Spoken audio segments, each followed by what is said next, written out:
We didn't do the thing with can you squish into the middle of the row yet. But this seems to work these days now. All right, let's start this whole thing off. He's known for the work on South, the Django migration framework, and channels. And now his next pet project, I might call it, is an async-aware and async-capable Django. And yeah, next up is Andrew Godwin. Thank you. Thank you, Marcus.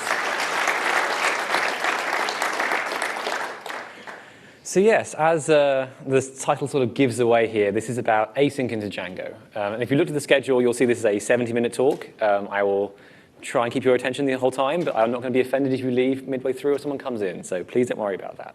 But a little bit of introduction. I am Andrew Godwin, and my slide thing is not working. Come on. Ooh, there we go. There we are. Right. I am a long-time Django contributor. I've been doing it since about 2008, which I realized last year was a decade, and it kind of took me by surprise. I work at Eventbrite in my day job. I mostly wrangle the SRE and software architecture teams and do stuff around them. And you can mostly find me on Twitter either making fun of Coles or talking about Python async. Your choice. But the key thing here is Django. One of the things I sort of found when I first found Django back in 2006 was its simplicity. Django offers you a very simple contract. It says, hey, we're going to let you write a thing called a view. It's a callable, it takes a request, it returns a response. And for a long time, that's done Django very well. And the key problem is that there's a lot of things in the modern world, as you saw a little bit from Russell's talk just prior to this one, that have changed in those last 10 years. And one of those things is asynchronous support in Python. I'm going to go through a lot about what it means in Python, how it interacts, what you use it for. But the upshot of this is my goal and my vision for async in Python is simple. It's that same basic contract.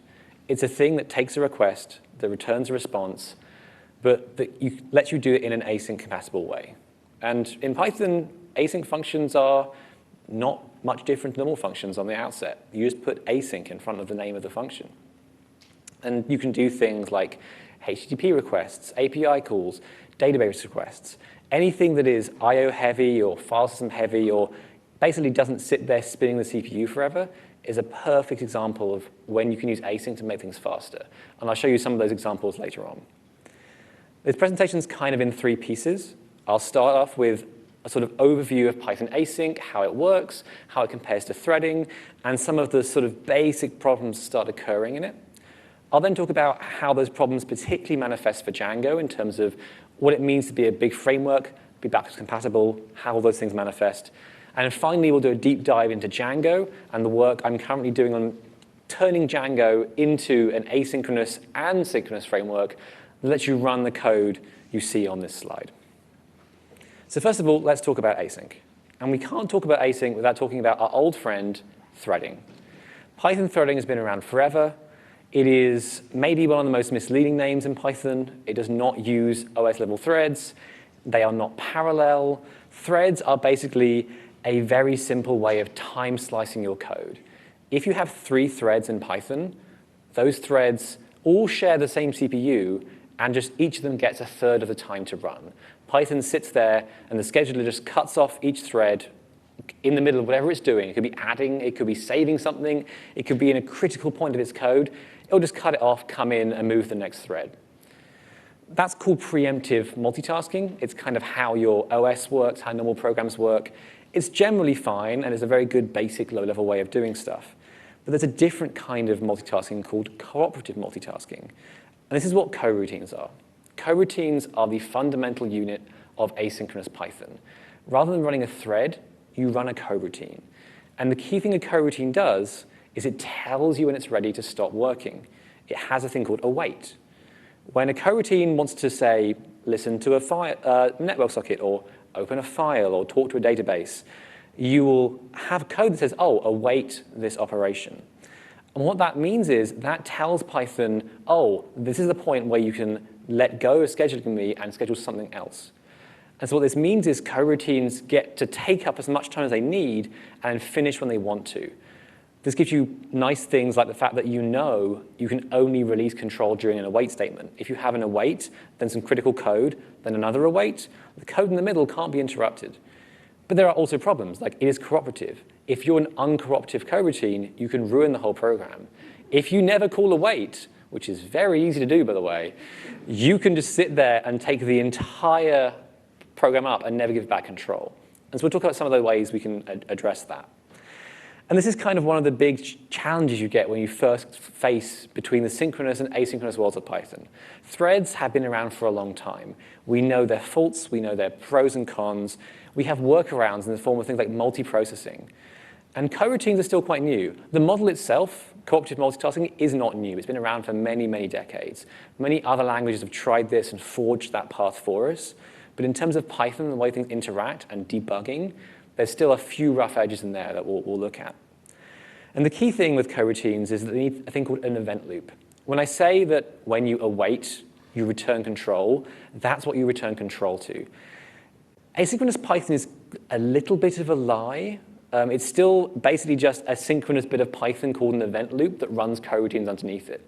When you run async Python, you just run the event loop, and the event loop handles things like network communication. It handles things like file sockets in some cases.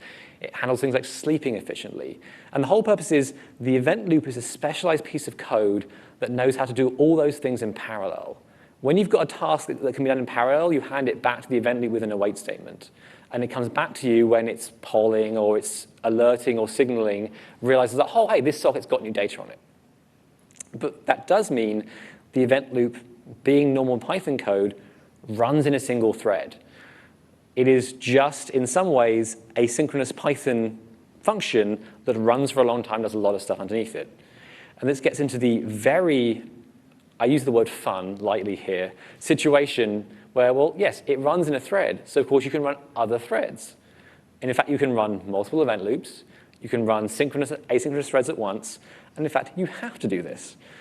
Here is a very basic example. So let's say the core of my program, my main thread, the one I write my code and when the program starts, is synchronous. It's a normal, boring old Python thread.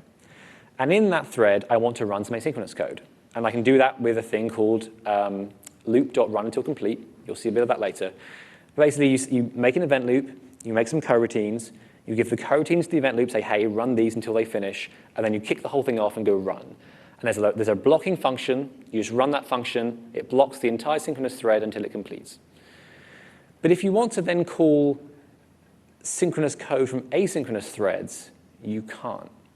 Do you remember I said if you don't await, you block the whole thread? If you just naively call some synchronous code, it's going to not await and block the whole thread until it finishes what it's doing, and the program's going to come to a screeching halt. So we'll see some of this unpacked in the big framework in the Django problems section, but just be aware that it's not just a case of your program is sync or your program is async. Most Python has to mix the two worlds in some way or another. Usually there's always some element of synchronous Python hiding under there somewhere, even when most of your program is natively async. Now, one of the things, and one of the reasons we have async in the first place is a thing that's not often known about threads if you haven't used them enough, is that they're very slow. Now, remember I said they're a simple time slicing thing? What that means is the more of them you add, the worse it gets. Python is not perfect at switching from one thread to another. It takes time to take the stack, save the stack down, unpack the new stack, and switch to the new thread. And the more threads you have, the more percentage of your time is spent doing this context switching between threads. At some point, you can get to a number of threads that's just basically unusable for Python. It depends on the computer and the processor, but essentially, above a couple of thousand threads, you're basically spending most of your time spinning just context switching and not doing anything useful. And this means that threads, while they seem useful, and in languages like Java, they are what you use for offloading things like long-running web requests, they are not useful for that in Django. When you run Django, you run something like gunicorn. You give it 8 worker threads.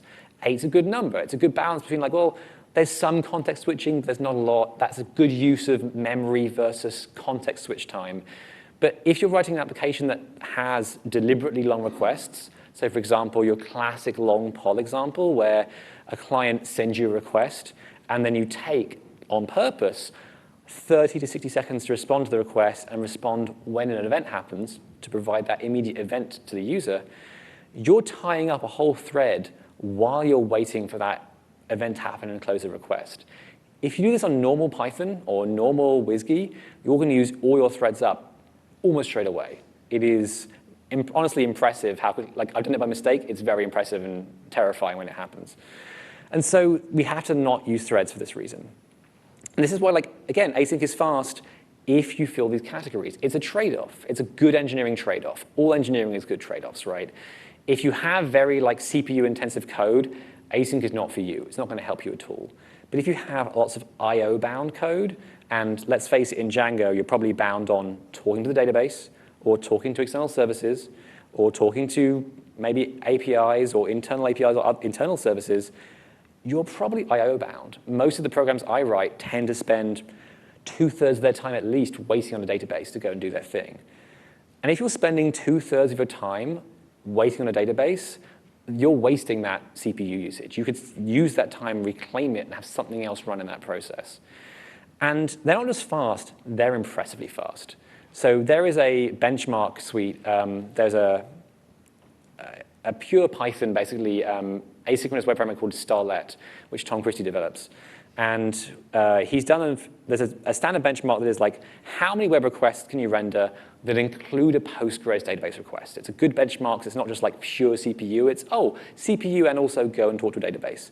On that benchmark, Starlet and the SGI server he has beats JavaScript and gets appreciably close to Go, which I will remind you is a compiled language. It is not going to be the #1 speed language in terms of speed, but it is impressively good. And if you are sitting there using up a lot of servers and you're spending a lot of time idling, there's maybe a lot of time and resources you could be saving using async. And it also makes a lot of things possible, right? Like you couldn't even design WebSocket support unless you had async. If you're going to use a thread per socket, you're going to run out of memory before you can even start serving enough people to be viable. And the thing with these two different worlds is I want to reinforce that while async functions look like synchronous functions for the most part, it's a def and async def, they are different functions. As far as you should think of as programmers, they are two incompatible types. You cannot call one from the other. If you have synchronous code, you cannot easily call asynchronous code and vice versa. So if you have synchronous code and you want to call synchronous code, that's easy. You just call the function, done. Been doing this since forever. If you have asynchronous code, I want to call asynchronous code, again, that's a primitive. It's the await function. You say, OK, here's an asynchronous function. The event loop will handle working out what that await means. It will suspend you and come back in time. However, if you want to call asynchronous code from synchronous code, it's a little bit more tricky. In Python 3.7, it's got significantly easier. They have this built in here called asyncIO.run. And you can pass an asynchronous function to that, and it will run it and return you the result. It's all wrapped up nicely. In Python 3.6, it's a little bit harder. You have to make a new event loop, set the event loop as a default, and then use that run until complete function I mentioned at the start. These two pieces of code are functionally identical, just Python 3.7 has a much nicer way of doing it. And this still doesn't provide for a lot of things like thread locals or context vars or other things we'll come to later in the presentation that, while this is a good start, Django and frameworks need a lot more from this. And then finally, you get the problem of calling synchronous code from asynchronous code, which is where threads come in.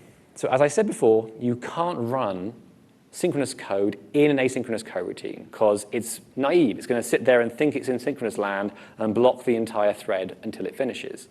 So what you do is you take your synchronous code, you bundle it up, and put it into a thread by itself. You say, OK, you synchronous code, you run in a thread. And then we will suspend ourselves and tell the event loop, when that thread finishes, resume us and give us the result of the thread. This is a thing called thread pool executor. It helps us do this. So what you do is you make a thread pool executor, you get your loop, and then you tell the loop, hey, run this synchronous function in the executor and wake us up when it's got the result back. So again, there is a primitive here for it, but there's a lot of rough edges and other things that haven't been covered we'll have to come and look at. And the key thing to understand here is this is very dangerous. This is the place where you can ruin your whole program. Asynchronous code is, by its nature, more dangerous than synchronous code, But in particular, when you are calling synchronous code from asynchronous code, the surface area of problems you can have is vast. You can accidentally call a function and have it block things for 2 or 3 seconds, which will ruin your entire event loop. And especially because you don't know what the function you're calling might do. And in Django, things like attribute access can block the thread for 1 or 2 seconds. If I have a foreign key on an object, and I just do instance.foreignkeyName.name, that in the background goes and runs the database query and blocks the thread and fetches it and brings it back again. And if you didn't realize that, you've just blocked your whole event loop for 2 seconds and basically screwed over every other user running on that event loop on that server. And this is kind of what I'm saying about when you have a synchronous thing, it's going to look like this, right? So you take your synchronous function, you run it in the thing, no other coroutines can run. It's corruptive, nothing can take it in. And instead, what you want here is the example on the right. You want to take that big one, you want to have it run that separate thread and keep running things on the main asynchronous thread. You may be getting a feeling for this. It's complicated. I have spent a long time trying to understand this. Before I go into the rest of the presentation, I want to make one thing clear. You should not write async code unless you need to. It is great. It is really powerful. It's fantastic if you can use its advantages. But it is not the thing you should turn to first. If you have a problem that's exciting and interesting, go and write it synchronously first, add some tests, go, this isn't fast enough, and then go rewrite it async. Because this is just one of the many potholes you can fall into, and we'll see a lot more of them. But let's be more specific. Let's talk about framework problems. This, all you've seen here is the abstract, well, I'm going to write a simple example of I'm going to run an async thing that fetches 4 web pages at once. It's exciting, it's fun, it's not very useful in the real world. And so Django is a big framework. And one of the things I'm most proud of, and a lot of Django developers are most proud of, is we are very backwards compatible. We have been backwards compatible pretty much forever. Some code from Django 1.0 will still run correctly on Django 2, and even Django 3. A lot has changed, but it's mostly stayed the same. And if you sit there and look at the change notes, you generally understand what's happening. Nothing's hugely changed in many years. And especially within our 3-year LTS cycle, you can rely on the fact that that's going to keep being the same thing, that's keep going to be there. So we can't just take Django and throw it out and have a new one. We also don't have enough maintainers to have 2 different versions of Django at once. That's just not feasible. It's a huge project. But as I said before, a function can't be both sync and async. They're different types. If I give you a function that's synchronous, I can't give you a same function in the same place that's asynchronous. For example, if I have a cache framework where cache.get is synchronous, I cannot make the second line here work. Python does not provide enough low-level overrides or double underscore methods to let me intercept the fact that it's a asynchronous function. So I have to choose. Either it's a coroutine or it's not. So what this means is, as a framework, we're kind of stuck. We can't change our existing functions for backwards compatibility reasons. But if we want to offer new ones, they have to have different names. They don't be very familiar. They're going to be different. Adding to this is the fact that this problem persists in all of Python. The libraries for this stuff is different. If I want to go and talk to Postgres from an asynchronous land, it's a totally different Postgres binding to talking it from a synchronous land, which is PsychoPG2. It's different teams. There's different standards. There's not even a proper standard for database bindings in an async land like we have with DB API 2 in synchronous land. Even sleep is different. You can't even have this be the same. They have different modules.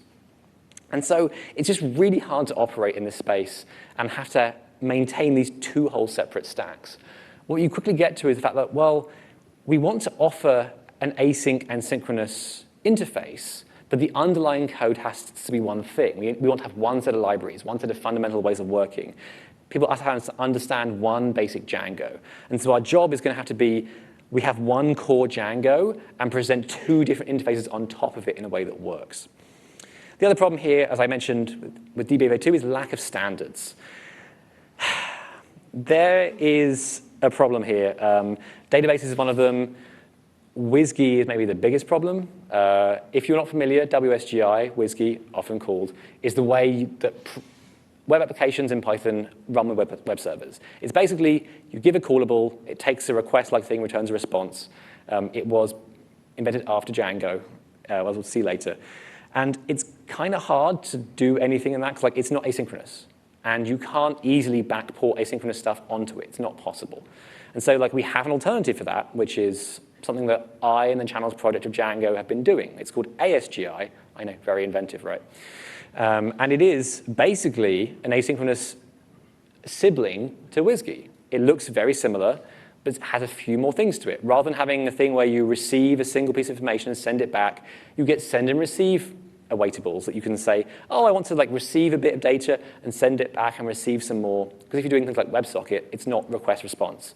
A socket is, it opens up, you get some stuff in, some stuff out, in, out, just goes all over the place. And so you can't have that simple in and out request response model anymore. And that's one of the many things, but it's still developing. Like databases and cache backends, just the libraries in general are still slightly immature. And they have become to the point where Django is now in the place to start using them, but it's still a little bit like it was in sort of the early 2000s, where things haven't quite finished maturing yet. We've got to be careful what we do and what we pick. The other thing is, not everything in Python is async compatible. Some language features just don't have equivalents in async land. A lot of this is things like operator overrides. If you want to override the AND operator, it has to be synchronous. You can't have an async version of that. Or my favorite one I mentioned earlier, if you've got a model instance, there is no async version of attribute access. If you do foreign key.name on something, it's going to be called synchronously. There is no way to get an async context down into that function. Trust me, I've tried.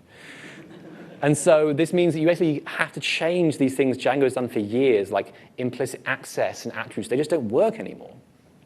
And even more annoyingly, the threads turn out to really matter. Question for the room, how many of you here have used SQLite at least once in your use of Django? I think that's 100% of the room put their hands up at that point. So the fun thing about SQLite is it's very thread sensitive. It wants to always run in the same thread you made it as. You may recall I showed you a diagram earlier where, oh, yes, we just make new threads for everything. You can't actually do that. It doesn't work. SQLite goes, this is not the thread I was in, just quits out and errors straight away. So what you actually have to do is, whenever you have synchronous code, you have to take your synchronous code and go and run it in one special synchronous thread where everything else runs, away from your asynchronous thread, rather than just using a nice thread pool executor. So the thing I showed you before doesn't actually work. I'm sorry about that. But the real one's coming. Simplicity. And so the key thing here is we've got three main things we want Django to do. First of all, async has to add. We're not converting Django to be async. We're adding support for it. As I said, you probably don't want to write most of your site in asynchronous code. It's for things like specific functions or messaging or certain things that would really benefit from the way it works. But it's a lot harder to think about, so that shouldn't be everything by default. And so we have to make sure that synchronous Django is still there, it's still the default, and it's still accessible as ever. Talking about accessible, things have to look familiar. If we have a different async API, it's no good if it looks totally different. It should still feel like Django. And so how do you make a thing that adheres to async principles, but still feels like Django underneath? And finally, they have to be safe. Django prides itself on not giving you a loaded weapon and pointing it at your feet. Everything Django gives you is safe by default. We don't want to start handing you async frameworks where if you look the wrong way, it deadlocks and locks your server up. And so how do we make all these things into a useful product? It's you can take a simple thing, you can sit down with Django on your first day of development of async, bash out a function, and it runs well. And if you screwed up, like I always do, it errors properly, catches the error, and tells you what's wrong. It doesn't lock it up, it doesn't deadlock, it doesn't live lock. And that's really the issue here.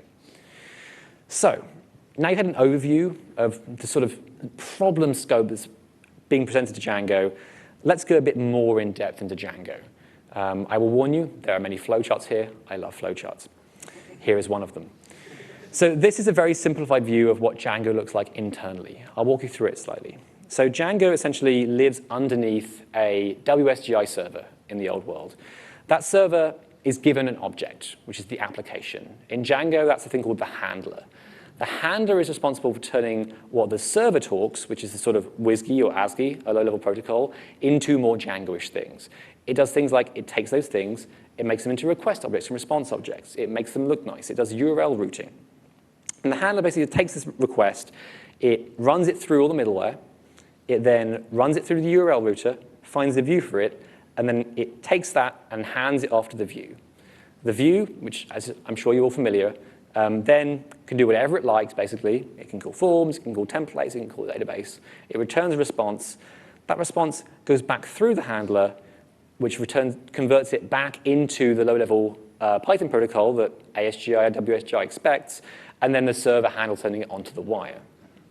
Now, what's interesting about async, if you remember I described before, is we don't want to have two versions of Django at once. We want to have, at any given time, only one version of any given part of this tree. And so my approach here is what's called the outside-in approach. It turns out the easiest thing to do is to have synchronous code inside called from an asynchronous outside.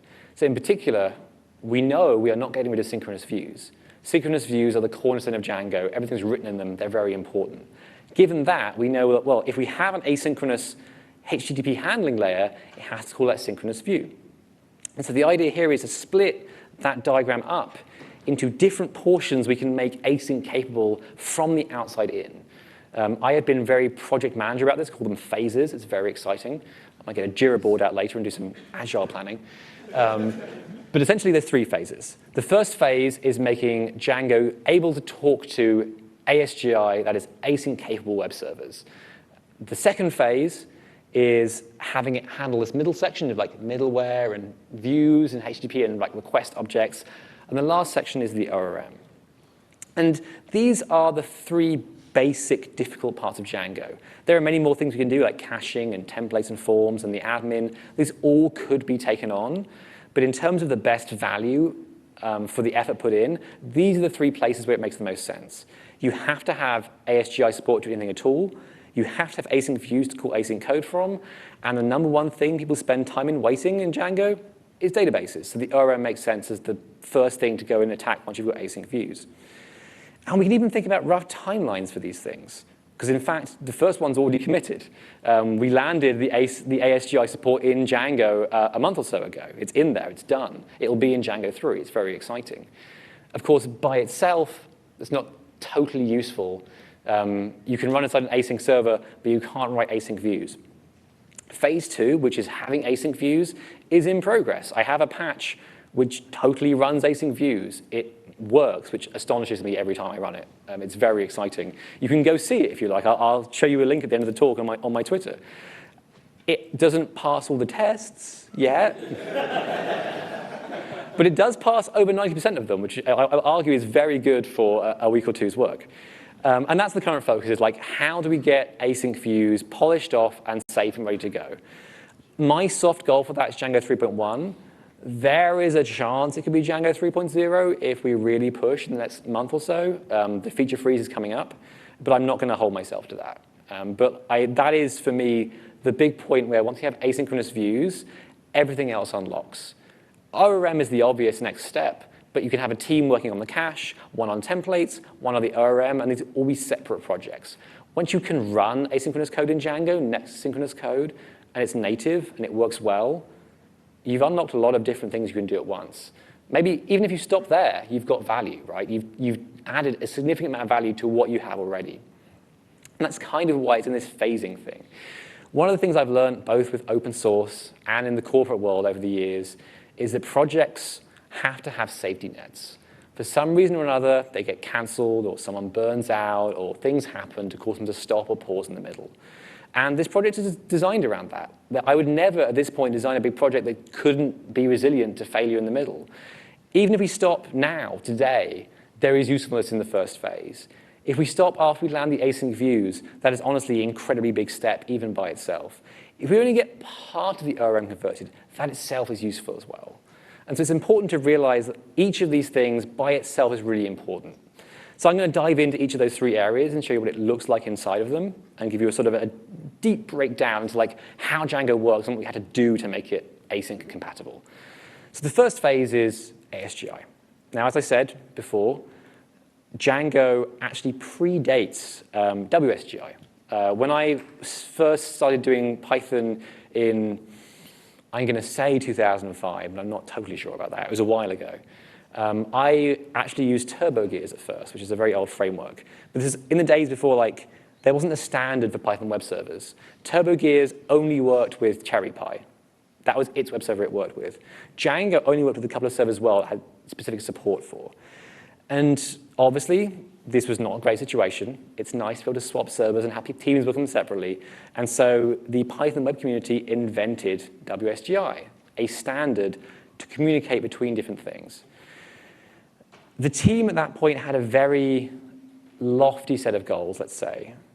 WSGI was seen as the panacea, the cure-all for everything that could be wrong with the Python web ecosystem. In particular, there was WSGI Middleware, WSGI Handler, like everything you see in Django today, there was also meant to be a native WSGI version of. This caused quite a bit of furore.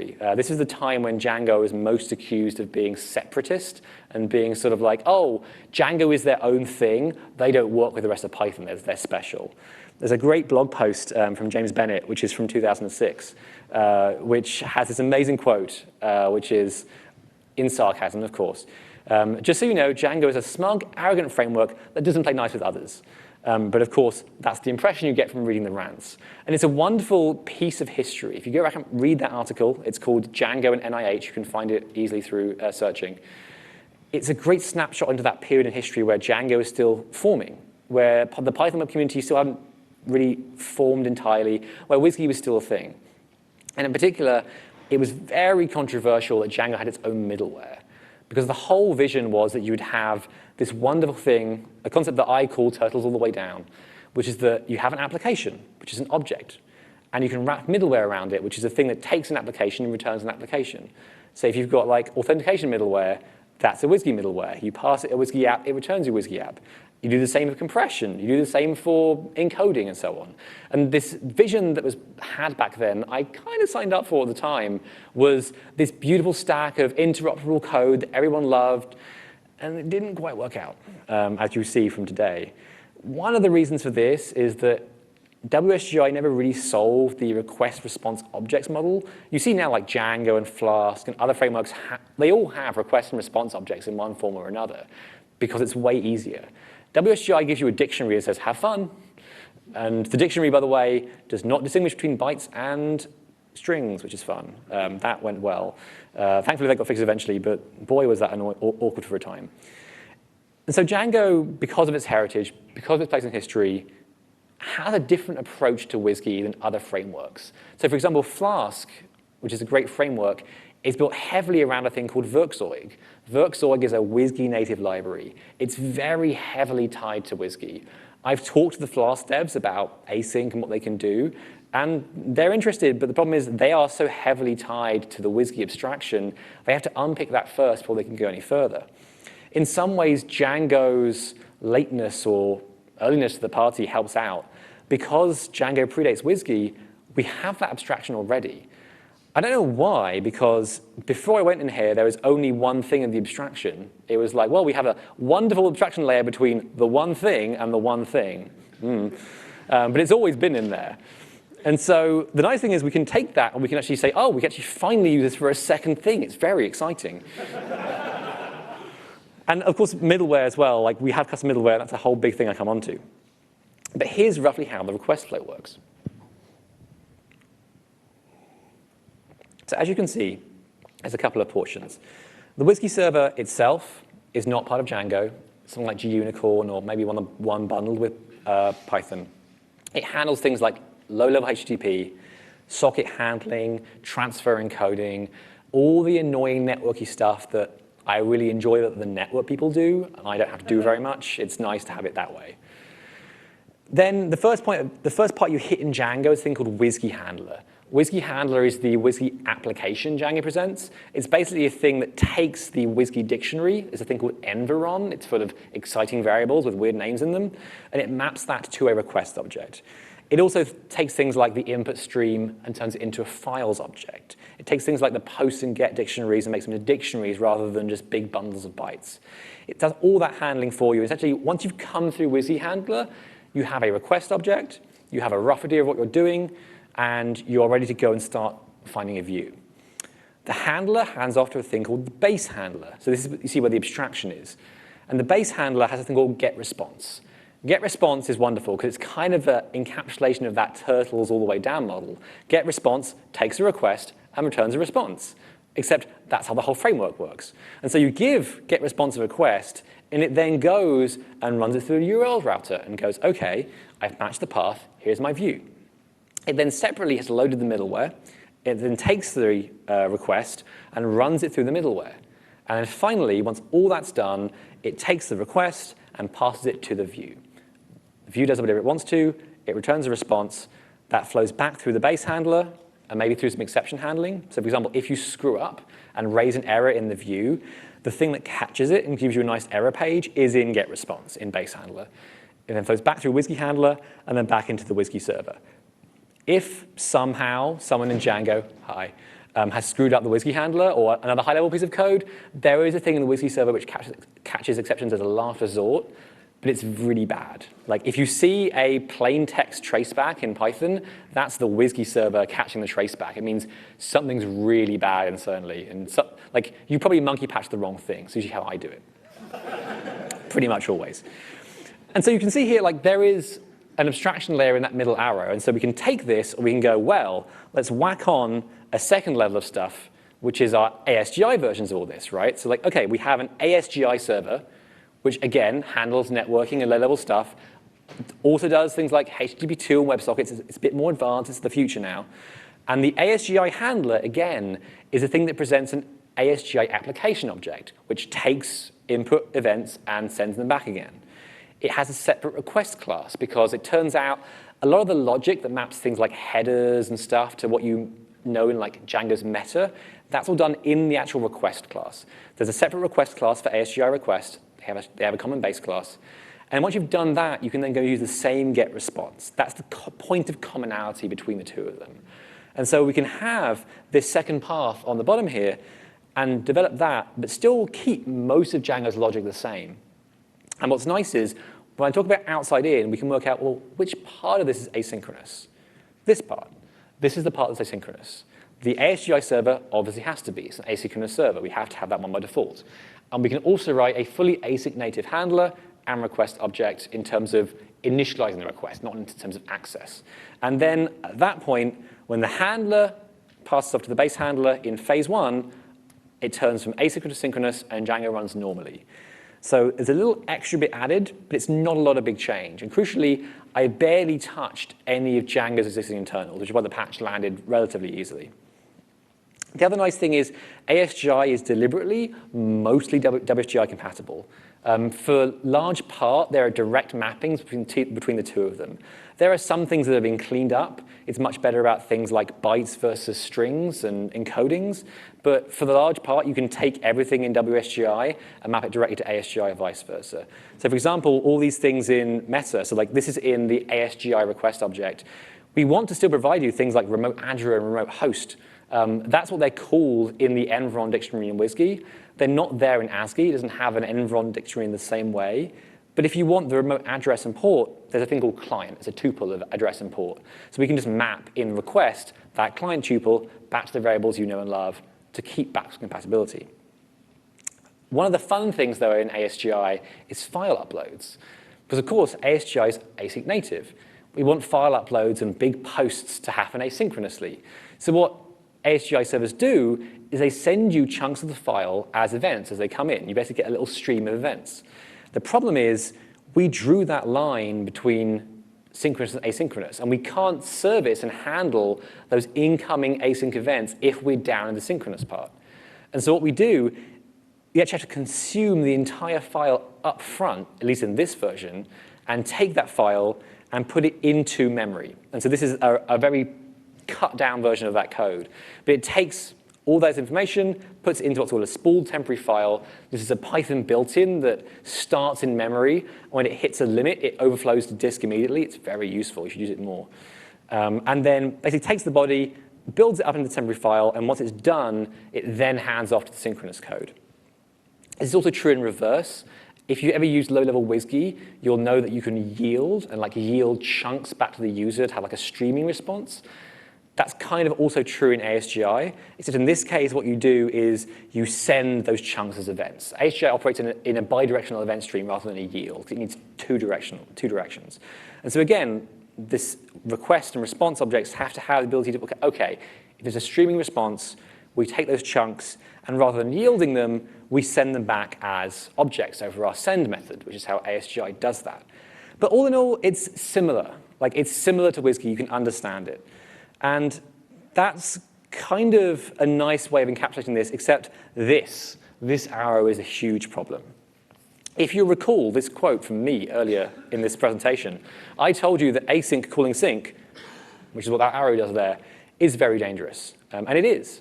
And there's loads of problems. There's the threading problem. There's keeping thread locals around. There's things like making sure that you're not going to overflow and caching exceptions properly. And so I wrote a wrapper, because that's what I do. We have a thing called SGIRef. It is a generally useful library that powers a lot of this stuff in Django, and it has a very important module called sync. In that module, there are two functions, sync to async and async to sync. They do what they say on the tin. One turns synchronous things into asynchronous things. The other one turns them back. This may seem relatively easy. Trust me, it's not. Go and read the module source. It's very long. It does a couple of key things. First of all, it correctly propagates exceptions. If you do things in thread pools or do them wrongly on different threads in either direction, you can often end up losing exceptions, and then the program just hangs. You sit there and it just doesn't respond. You're like, did I get an exception? And it turns out you did in another thread, but you didn't collect it. So the first thing these functions do is they make sure they catch exceptions and raise them in the other context. So you've got async code raise an exception, your synchronous code gets an exception, and vice versa. The second thing it does is thread locals. Now, Django has been very steadfast about not having a request thread local, which means that users are very steadfast about adding it in later. A lot of people, and this counts at work too, we have one of these at work, have a request thread local you can just access anywhere. Like, well, I need a request inside my ORM function, so of course I've got a request thread local, right? And this is wonderful until you're not in the same thread anymore. So the other thing this does is it has a thread local drop-in that correctly maps things to and from async. So if you write to a thread local in a synchronous function and then go through to an async function, then through to sync one, then through to an async one, it tracks that and gives you the right value down here and maps it back again. The final thing it does is it takes all synchronous code that's marked as thread sensitive, so things like SQLite, for example, and runs it in a single thread. This is really nasty. Like, I didn't want to do this, I had to. This is like half the code in that file is just doing this one thing. And I'll get back to this a bit later, but like, that's maybe the most important thing in terms of making Django work as it does now. If we didn't sticky code into one thread, we'd have to rewrite Django's entire concept of thread safety from the ground up, and that would make this project infeasible. But as a result of all those things, Django can speak ASGI. It can't do much else yet, but that first phase is done. It can plug into an SGI server like Daphne or Uvicorn or any of these several ones that have popped up, and it can run. And it does run a little bit faster. Like, the SGI server can offload all the reading and file I/O in that initial request setup into the async portion. If you've got a site that relies heavily on slow file uploads, this will be faster already, because it's going to run all those file upload receivers asynchronously in parallel. But it's not good for most projects, which is where the second and the current portion of this project comes in, which is the views phase. So we go back to our lovely flowchart here. And if you think about the outside in, what we want to do is we want this views box here to have a red, an asynchronous version. To do that, we have to go through the handler. And so we have to take the handler, we have to make it async native, and then have it able to call either a synchronous view or an asynchronous view. Now, this is mostly fine. It's not really, it's quite hard. But there is one thing I forgot to tell you, which is, well, there's not just two handlers here. There's a third one. Everyone forgets about them, tests. The test client is also a third thing that consumes the handler. When you use a test client, it doesn't actually call Django as a WSGI application. It jumps straight into the core of Django's serving pipeline and just runs stuff. And so the problem here we have now is test client is going to be synchronous. We're not going to change that. We're not going to have asynchronous all the way outside in, which means we have this problem where, again, the test client, clear running tests through PyTest, is in the main thread. Lovely. That runs asynchronous stuff via async.run, as I showed you at the beginning. Works great, makes a new thread, runs an event loop, fantastic. You then have to call the synchronous view from that now asynchronous native base handler. You're in a subthread, bam, you have synchronous code in 2 different threads. SQLite will hate this. Not going to work. Trust me, I got very excited. I made a first patch. It ran asynchronous code. And then I hit the test suite, and I got 4,000 errors all across my screen as every single function failed to work in SQLite. And so this is where the async to sync stuff comes in.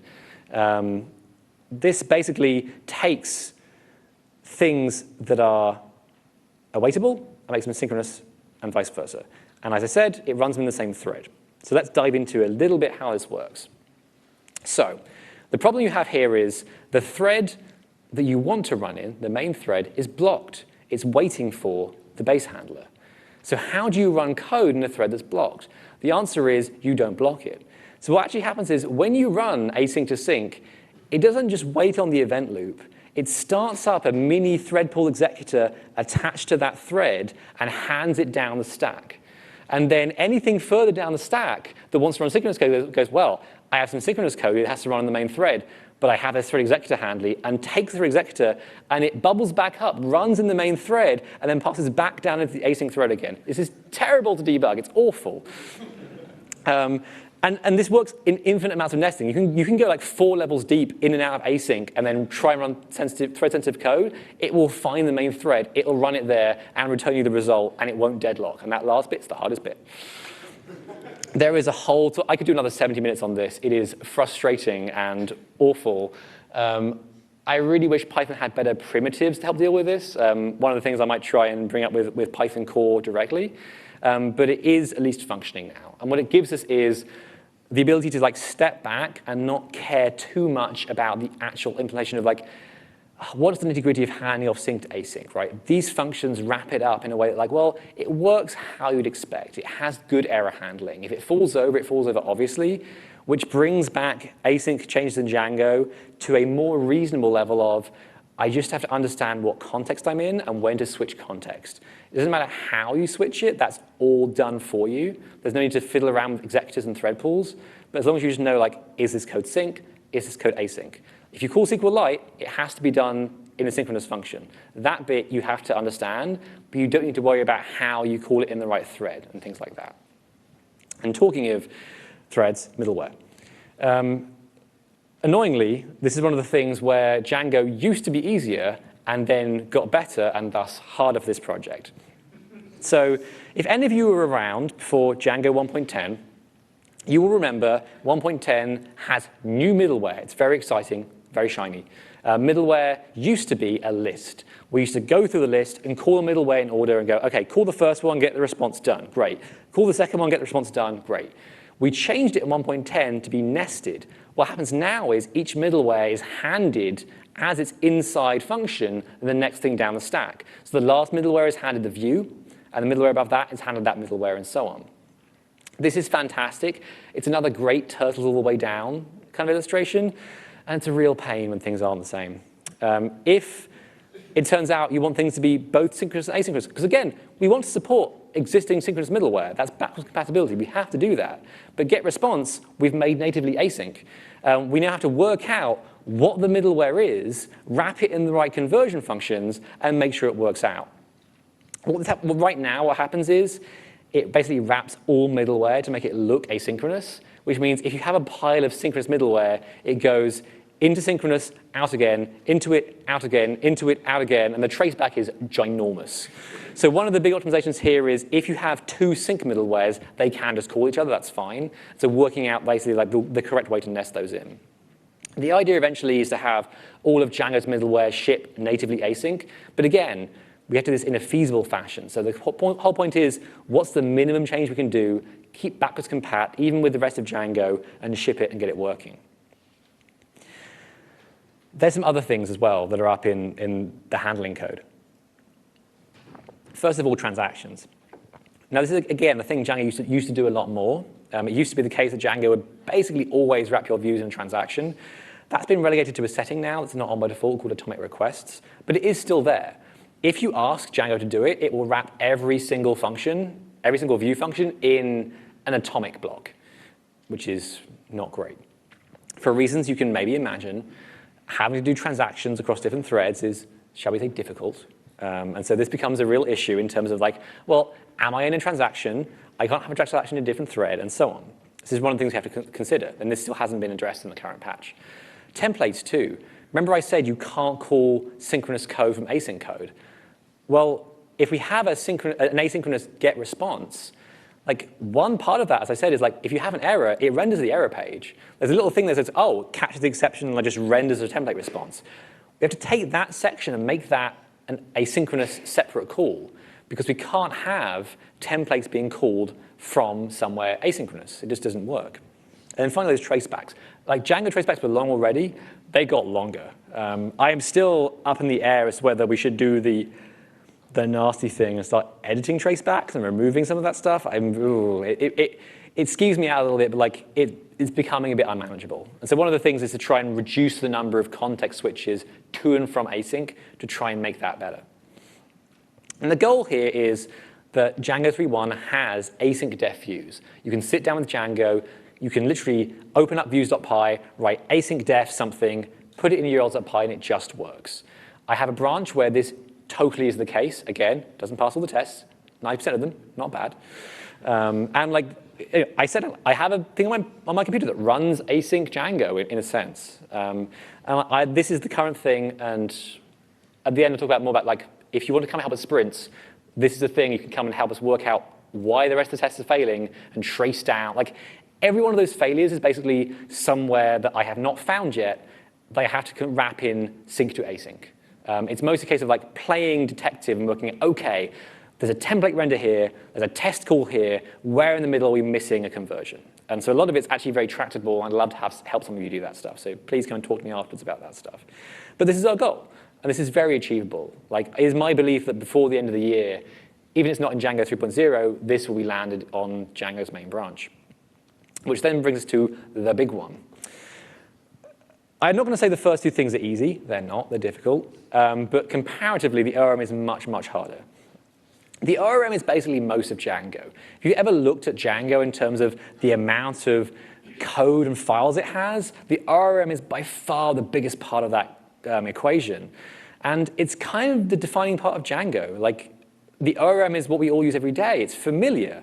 And if we are to make an async version of the ORM, it must be familiar as well. It must look like the other one.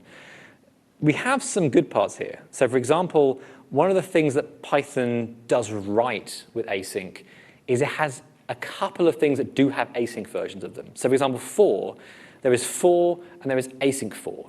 And crucially, you can pass the same object to both of these, and it calls different double underscore methods.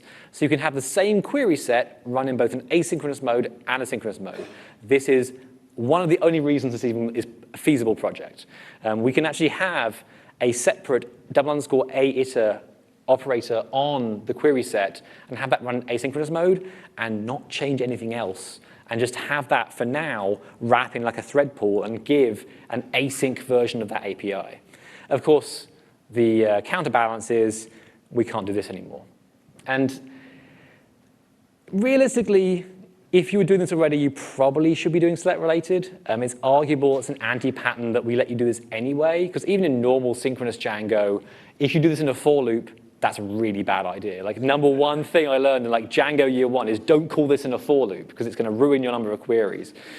And so as a result, in async mode, if you try this, it's going to go, no. Because like what you can do, the one saving grace is, anywhere in Python, even if it's synchronous code, you can detect if you are in an async thread.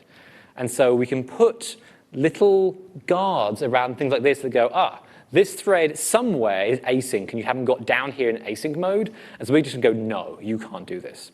And so in this case, we'll have to force you to use select related. This is maybe the most annoying thing for me personally, but again, at the end of the day, it's kind of a pattern you should be doing anyway. So it's one of the small things we have to change. And if we talk about outside in general, that kind of applies to the ORM too. As I said, like, I want to take the query set and give that an asynchronous API, but that's the first step. Like, we should take that, give it an async API, have it back onto a synchronous backend, because rewriting that backend is going to be a huge project, and just make sure that you can call the database safely from async Python, that it makes sense, the transactions work, the API feels good. Once we've got that established, we can then go forward and tackle the really big problem of, if you even want to, taking the rest of Django's query backend to be synchronous. As a quick aside, this is kind of how queries work in Django. The query set is the thing you usually talk to, is the high-level interface. The query set builds a basic query object that's sort of the lower-level version of that, but still like high-level compared to SQL. The compiler takes that to SQL, and the connection runs that against the database. And each of these has its own logic and its own way of handling transactions and fields and so on. It's really complicated. This is a thing that I definitely pushed off into the future bucket. Like, it's where I want to go. It's a long-term goal, but it's not for the short term. In the short term, we have put in async safety. If you try and call code in the ORM from an async thread in Django 3.0, it will go no. It gives you this exception here. It's trying to start saving you from doing things wrong.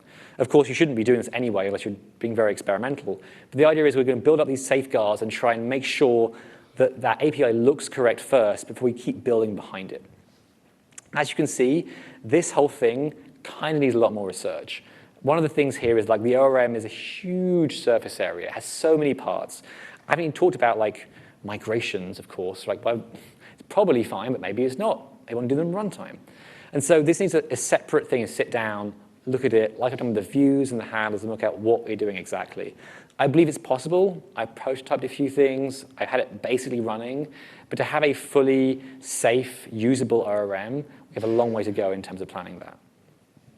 So let's step back. I've gone through the three main phases. You've seen how the first two kind of work, and the third one's still kind of undefined. But like, what is the path for Django? What is the goal here? Like, how are we going to keep going along this line? Well, first of all, those of you who are observant will know I haven't mentioned much like the cache framework or templates or forms or any of the other like many parts of Django we have. Django has lots of small parts that are very important. But the key thing is some of these will benefit from async. Like the cache framework totally benefits from async. All it does is network communication. It's a perfect example. Forms, probably not. Like forms are mostly CPU bound. There's not a lot of advantage in there making them async compatible. You can just call them, it's not even going to block the thread very much. And so the case there is we have to make sure what we want to be async and that it's justified, and what we don't want to be async. Again, URL routing is probably fine. It's mostly CPU bound. It goes through regular expressions. It doesn't run for very long. It doesn't do network connections. There are danger points here. If someone goes in and overrides the URL router with one that does like SQL queries, that's bad. But that's why we have the things like the protections in there. If you do that in Django 3 or 3.1, it will go, no, you can't do this. You've got to do the async stuff yourself. I think that's a reasonable trade-off to make. And I think the other thing here is that once we get to async views, that's the real cornerstone of this. When you can sit down, write async def view, and just get coding, that's almost the nexus for all the other work around Django we can do. You can see how at that point, someone can go look at templating, someone can go look at cache, someone can go look at forms. Like all of these become different options you can do at once if you want to. And that really is useful for an open source project where we don't want to be bound on one person or a small team. The stuff like making async views work is a very expert, knowledge-heavy area that's very difficult. And even then, I still need help. But once we get further, there's a whole lot of very fertile ground we can open up where the problems are pretty well defined. Like the requirements are pretty clear if there are some. Like if I say I want a version of the cache framework that has async get and async set, that's a very decent framework to work within. Like someone can take that and run and build that and we can test it out. Of course, underlying all of this, I'm sure some of you are thinking this too, is performance. Andrew, you ask, surely you can't do this by making everything still on the same speed. I argue I can, but we'll see. The key thing here is I don't want this project to harm synchronous Django. I expect there'll be a couple of % reduction. That's fine. But if it gets to be anything significant, we have to reassess it. Like Django still lets you turn off the localization framework to save speed. It's arguable if that's worth it or not, but that's a different question. And so you've seen all the sync to async, all the jumps around I'm adding here. Like those add overhead, those add context switches. Of course, they also bring gains. Like the more of Django we make async, the more of it runs in parallel. Even if you run Django under WSGI, if we run those core bits in async, they actually may run a little bit faster. So one of the key things here is making sure that as this work progresses, we're not harming Django. We are making it no worse in the worst case, and then in the best case, which is like long polling, database-backed stuff, it gets 100 times faster. So that's a really careful balance to strike here. Of course, the thing here is people. Asynchronous code is very difficult.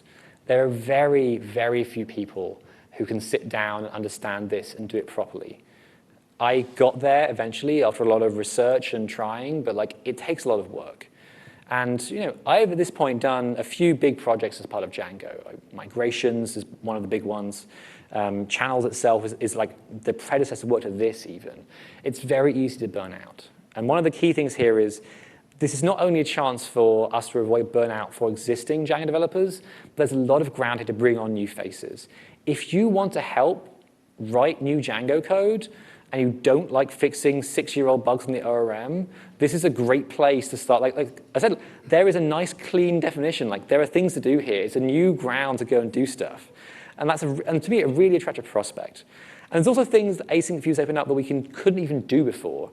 One of the things I'd love to see here is like Django as a major player in the space of like being the back end to things like rich web applications, which it already is a big player in, but like there are so many more things we can do with long polling and slow responses and streaming being part of Django's native toolkit rather than the thing you attach on the side.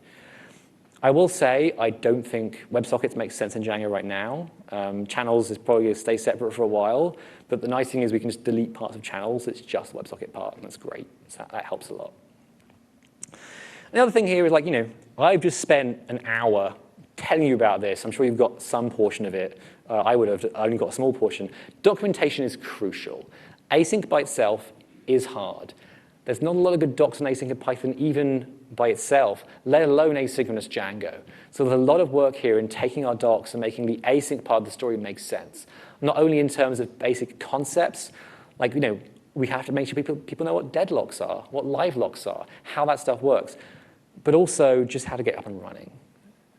And that's a real thing as well. And especially if we have parallel versions of things, like here is the async ORM, here is a synchronous ORM, those need clear documentation about which one is which. How do you distinguish between them? How do you make sure that works? And that's a real issue. Documentation in Django in general has been a strong point historically.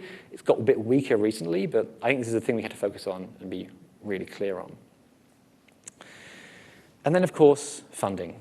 I do not believe at this point in the fact we should believe people should work for free, especially because async expertise is so rare. And that's not even in terms of like we should pay experts. If someone is willing to sit down, take the time to learn this, to build it as part of their tool set, and to give us their time back, they deserve to be compensated for that time and that knowledge. The only way we become sustainable is by doing this. Right now, I have 1 day a week from my workplace to work on Django. It is unpaid, but I take it anyway out of my goodness of my own heart. That's not sustainable long term. And that's just me. And the Django Fellows, again, are a good way of doing this, but we need to have more ways of doing it. One of the things I am going to be pushing for, now we have good progress on this, is how to get better funding around such a big project. I think async is well placed. It has clear goals, it has clear advantages. It is very good for big enterprise applications. Like if I walk in and say I can save you half your hosting costs, you start listening. But it still takes a story around that, and that's important. And finally, organization. It is maybe apparent this is one of the biggest changes to Django, at least at runtime in its recent history. Django has not had a huge rewrite since I think magic removal is maybe the last big rewrite I can think of, and that was pre 1.0. Like when I joined Django, there were whispered things like, magic removal is very important, and it sort of had just happened and gone away. And so it's hard to take a thing like this and attack it. Like it can't be done by just one person. Things like change at this scale do not just happen by me locking myself away in a room for a year. It's not going to happen. I will refuse to do that for personal reasons, right? And so, like, I have a life. It's very important. And so the question here is, like, how do we look at open source organization? I mean, we saw this morning from the Rust talk, right? Like, Rust has got a good model of this, maybe. Like, how do we take a big, hairy project like this, organize it well, make it work, and just attack such a big surface area in a way Django hasn't done for a while? And I think that is the open question, and one that I would love to talk to any and all of you about if you can find me afterwards. If you're interested, here are a few links. I'll post these up on Twitter afterwards as well. The first one is my slightly longer form guide into async versus synchronous functions and the background behind the whole async to synchronous problem. It explains the difference between them, how you go between the two different lands, and the problems you face. It's a good basic read if you're unsure how this stuff works, or even if you're somewhat sure to go into. The second one is the longest thing here. It's basically a novella. It is DEP9, which is the Django extension proposal for async in Django. This has recently been accepted, so it's now officially part of Django's remit. But it is my basically goal for saying, hey, Django should do this, and then having everyone discussing it. We had a lot of good discussion on the mailing list. It was revised a few times. It was clarified very heavily, like, what we're not doing is making Django async only and throwing away the synchronous thing. That's not what we're doing. Be very clear about this. And finally, the last thing here, I am building out a landing page for if you want to help with this project, what you can do. It's still in development, but this is a place like it's going to have a list of projects we can work on now and later, how to talk about them, and things you can do to help the async project along now and in the future. And I would love to have your questions afterwards, and thank you very much indeed.